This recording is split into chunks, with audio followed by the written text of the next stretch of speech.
Hello, hi, this is Shruti Bala. Welcome to my YouTube channel. So let's watch how to prepare peanut chutney in just 10 minutes. And kids will obviously love the taste of peanut chutney. So let's watch the video. Peanuts ചെറുതായിട്ടൊന്ന് മൂപ്പിച്ചെടുക്കാം. എണ്ണയൊന്നും ഒഴിക്കേണ്ട, വെറുതെ പാനിലിട്ടിട്ട് സ്ലൈറ്റായിട്ടൊന്ന് ചൂടാക്കിയെടുക്കുക. അതിനുശേഷം അതൊരു പാത്രത്തിൽ ആറാനായിട്ട് മാറ്റി വയ്ക്കുക.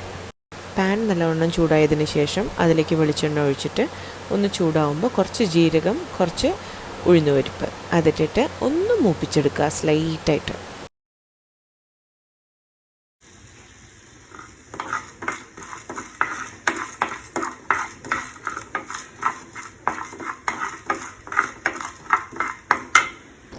ഇത് ചെറുതായിട്ടൊന്ന് മൂത്ത് വരുമ്പോൾ അതിലേക്ക് ഒരു 4-5 കുഞ്ഞുള്ളി ആഡ് ചെയ്യാം. ഈ ഉള്ളിയുടെ ടേസ്റ്റ് ഡോമിനേറ്റ് ചെയ്യരുത്, അതൊരു ഫ്ലേവറിന് വേണ്ടിയിട്ട് മാത്രമാണ്. ഒരു 3-4 ചുമന്ന മുളക് ഇടുക. ചുമന്ന മുളക് ഒന്ന് ചെറുതായിട്ടൊന്ന് മൂപ്പിച്ചിട്ട് അതിലേക്ക് ഒരു പീസ് പുളി, കറുത്ത പുളി, അതുപോലെ തന്നെ കുറച്ച് കായപ്പൊടി, അത് രണ്ടും കൂടി ആഡ് ചെയ്ത് ഇതൊന്ന് മൂത്ത് വരുമ്പോൾ ഇതിലേക്ക് ആവശ്യത്തിന് ഉപ്പും കൂടി ചേർത്ത് ഒന്ന് മിക്സ് ചെയ്ത് എടുക്കണം. അതിനുശേഷം ഇതൊരു പാത്രത്തിലേക്ക് മാറ്റിയിട്ട് ഒന്ന് തണുക്കാനായിട്ട് വയ്ക്കാം. ഇപ്പോൾ എല്ലാ മിക്സ്ചറും നല്ലോണം തണുത്തിട്ടുണ്ട്.